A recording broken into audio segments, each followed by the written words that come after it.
Hello children, I hope you all are well and safe at home. This is Vimlesh Sharma from Shiv Jyoti Educational Group, Kota.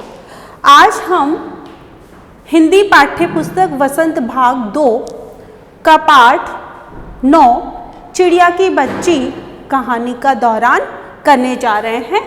इस कहानी के लेखक हैं जिनेंद्र कुमार जी। आप अपनी पाठ्य पुस्तक का पेज नंबर 67 ओपन करेंगे। तो बच्चों, अब हम कुछ बिंदुओं के आधार पर इस पाठ का कहानी का दौरान करने जा रहे हैं। माधव दास की संगमरमर की कोठी। जो माधव दास हैं वह एक कला प्रेमी और एक बहुत अच्छे और धनी व्यक्ति हैं। उन्होंने संगमरमर की एक कोठी बनवाई है जिसमें बहुत अच्छा एक सुंदर बगीचा भी बनवाया है। संध्या के समय गुलाब की डाली पर सुंदर चिड़िया, वह शाम को अपने मित्रों के साथ बगीचे में बैठते हैं, बातचीत करते हैं। एक दिन सायंकाल यानी संध्या के समय गुलाब की डाली पर एक बहुत सुंदर चिड़िया आकर बैठती है। उसके पंख बहुत सुंदर हैं।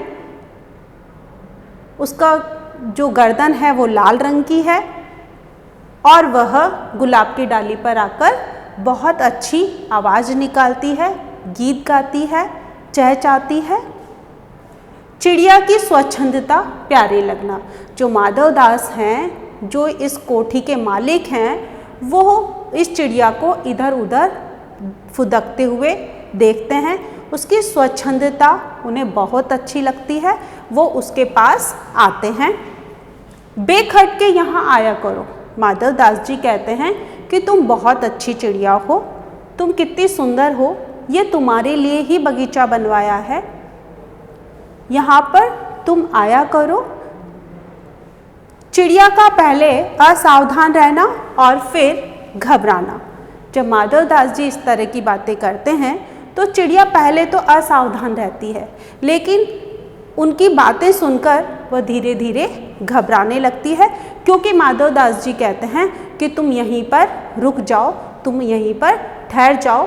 तो चिड़िया कहती है कि नहीं, मैं यहाँ पर नहीं रुक सकती, मुझे मेरे माँ के पास जाना है। माधव दास का चिड़िया को लालच देना। माधव दास बहुत तरह के उस छोटी सी चिड़िया को लालच देते हैं, वहाँ पर रुकने के लिए कहते हैं, लेकिन चिड़िया वहाँ पर नहीं रुकती है। चिड़िया का सकुचाना। चिड़िया सकुचाती है, वह कुछ कह नहीं पाती है। वह कहती है कि ये आपका बगीचा है, मुझे गलती हो गई कि मैं यहाँ पर आ गई, मैं तो धूप खाने और हवा खाने आई थी। माधव दास का कहना, पगली मत बनो। यहाँ पे माधव दास कहते हैं कि तुम पगली मत बनो, चिड़िया तुम यहाँ पर रहो, मैं तुम्हारे लिए सोने का पिंजरा बनवा दूंगा और उसमें मोतियों की झालर लटकवा दूंगा, या उसमें मोतियों की झालर भी लटकेगी। तो सभी तरह का लालच माधव दास चिड़िया को देते हैं, लेकिन वो वहाँ पर रुकने के लिए मना कर देती है और वह कहती है कि मुझे जाने दो, नहीं तो मुझे अंधेरे में राह नहीं दिखाई देगी। सेठ का बटन दबाना। उसी समय जो माधव दास जो सेठ हैं वो बटन दबाते हैं और घर में से एक दास निकल कर आता है वहाँ पर चिड़िया को पकड़ने का जतन। अब जो सेठ हैं वो दास को इशारा कर देते हैं कि चिड़िया को पकड़ना है। उसको पकड़ने का जब प्रयास कर रहे होते हैं, जब वो एक दूसरे को इशारों में कहते हैं, तभी जो चिड़िया है वो घबराती है, चौकन्नी हो जाती है, चारों तरफ इधर उधर देखने लगती है। एक कठोर स्पर्श। तभी जो दास है उस चिड़िया को पकड़ने लगता है, उसको पकड़ता है, तभी चिड़िया उस कठोर स्पर्श को महसूस कर लेती है और फड़फड़ाकर वो एक लंबी उड़ान लगातार बिना रुके अपनी माँ के पास चली जाती है, माँ की गोद में। और वह माँ की गोद में जाकर माँ से गले लगती है और वहाँ पर ओ माँ करने लगती है। जब वह वहाँ पर माँ की गोद में जाकर सोती है तो ऐसा लगता है कि अब वह पलक नहीं खोलेगी। तो बच्चों, हमने इस कहानी का दौरान किया। अब हम इसके कुछ आंतरिक प्रश्न कर लेते हैं। तो आप अपनी पाठ्य पुस्तक ओपन करेंगे जिसमें हमारा पेज नंबर 67 है। आप अपनी पेंसिल को हाथ में रखें, पेज नंबर 67 ओपन करेंगे। उसी पेज पर हम एक प्रश्न लिखेंगे। जो हमारा प्रश्न है, माधव दास ने क्या बनवाया और उन्हें किससे प्रेम है। तो जो इसका उत्तर है वो हमारे पाठ के शुरू की एक और दूसरी पंक्ति में है, पहली और दूसरी पंक्ति में है। हम उसे पेंसिल से रेखांकित करेंगे। माधव दास ने अपनी संगमरमर की नई कोठी बनवाई है, उसके सामने बहुत सुहावना बगीचा भी लगवाया है, उनको कला से बहुत प्रेम है। हमारा दूसरा आंतरिक प्रश्न है जो पेज नंबर 68 पर है। अब हम पेज नंबर 68 ओपन करेंगे। हमारा दूसरा आंतरिक प्रश्न है, नन्ही चिड़िया कब और कहाँ आकर बैठ गई। तो हमारे इसी पेज की पहली पंक्ति में हमारा उत्तर है, नन्ही चिड़िया संध्या समय गुलाब की डाली पर आकर बैठ गई। तो आप इसे रेखांकित करें। अब हमारी पाठ्य पुस्तक का हम पेज नंबर 69 ओपन करेंगे। हमारा अगला प्रश्न, आंतरिक प्रश्न है, माधव दास ने चिड़िया को क्या प्रलोभन दिया। तो हम प्रश्न इसी पृष्ठ के सबसे ऊपर लिखेंगे और हमारा जो 69 पेज नंबर है ऊपर से हम पंक्ति को गिनकर जो हमारी 10 नंबर की पंक्ति है उस पर रेखांकित करेंगे। हमारा इस प्रश्न का उत्तर होगा, सोने का एक बहुत सुंदर घर मैं तुम्हें बना दूंगा, मोतियों की झालर उसमें लटकेगी। तो आपको पता ही है, जैसे कि हमने अभी दौरान में पढ़ा कि माधव दास ने उसको लालच दिया था कि तुम्हें सोने का घर बनवा देंगे और मोतियों की उस पर झालर लटकेगी। अब हम बच्चों कुछ अभ्यास प्रश्न का भी दौरान कर लेते हैं जो हमारी अभ्यास पुस्तिका के प्रश्न हैं। तो हमारा पहला प्रश्न है, चिड़िया ने बगीचे में आने का क्या कारण बताया। तो इसका उत्तर है, चिड़िया बगीचे में पल भर सांस लेने व आराम करने आई थी। इसका दूसरा प्रश्न है हमारा प्रश्न नंबर 2, अरे चिड़िया तुझे बुद्धि नहीं है, माधव दास चिड़िया से ऐसा क्यों कहता है। तो इसका उत्तर है, माधव दास चिड़िया से ऐसा इसलिए कहता है कि क्योंकि कई प्रलोभन देने पर भी चिड़िया अपनी माँ के पास ही जाना चाहती है। यहाँ पर प्रलोभन का अर्थ है लालच। जो माधव दास है उसे चिड़िया को रुकने के लिए बहुत लालच देते हैं, लेकिन वह अपनी माँ के पास ही जाना चाहती है।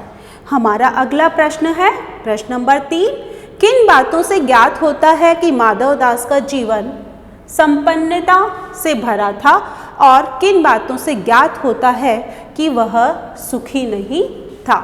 इसका उत्तर है, जब माधव दास ने अपने बगीचे में बैठी चिड़िया को सुख सुविधाओं का प्रलोभन दिया तो उसके जीवन की संपन्नता का पता चलता है, और जब वह चिड़िया से बार बार रुकने का आग्रह कर रहा था तब उसके जीवन में एकाकीपन व सुख न होने का पता चलता है।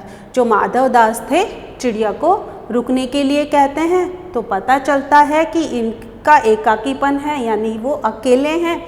और जब उसको लालच देते हैं, प्रलोभन देते हैं हर तरह से सुख सुविधाओं का, तो उससे पता चलता है कि जो ये माधव दास हैं बहुत धनी हैं, बहुत संपन्न है, इनके पास किसी भी चीज़ की कोई कमी नहीं है। हमारा अगला प्रश्न है जो प्रश्न नंबर 4 है, माधव दास क्यों बार बार चिड़िया से कहता है कि यह बगीचा तुम्हारा ही है। क्या माधव दास निस्वार्थ मन से ऐसा कह रहा था, स्पष्ट कीजिए।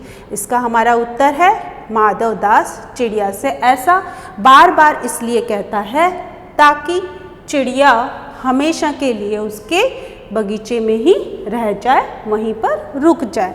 माधवदास निस्वार्थ भाव से ऐसा नहीं कह रहा था, ऐसा वह अपना स्वार्थ पूरा करने के लिए कह रहा था, यानी स्वार्थ यानी कि अपने हित की बात करने के लिए कह रहा था। हमारा अगला प्रश्न है जो प्रश्न नंबर 5 है। माधवदास के बार बार समझाने पर भी चिड़िया सोने के पिंजरे और सुख सुविधाओं को कोई महत्व नहीं दे रही थी। दूसरी तरफ माधवदास की नज़र में चिड़िया की जिद का कोई तुक न था। माधवदास और चिड़िया के मनोभावों के अंतर क्या क्या थे और अपने शब्दों में लिखिए। इसका जो उत्तर है वो इस प्रकार से है। उत्तर है चिड़िया का अपने परिवार के साथ प्रकृति के बीच में रहना। प्रकृति यानी कि हवा, पानी, नल, नदियाँ, झीलें, उनके बीच में रहना ही उसकी धन संपत्ति थी। इसके विपरीत माधवदास एक धनी व्यक्ति था। वह अपने सुख व मनोरंजन के लिए चिड़िया को पिंजरे में बंद करना चाहता था। यहाँ पर इसका उत्तर है चिड़िया का अपने परिवार के साथ प्रकृति के बीच में रहना ही उसकी धन संपत्ति था। इसके विपरीत माधवदास एक धनी व्यक्ति था। वह अपने सुख व मनोरंजन के लिए चिड़िया को पिंजरे में बंद करना चाहता था। तो यहाँ पर जो माधवदास है वो अपने भले के लिए चिड़िया को अपने पास रखना चाहता था, लेकिन चिड़िया को माधवदास के पास रुकना अच्छा नहीं लगता।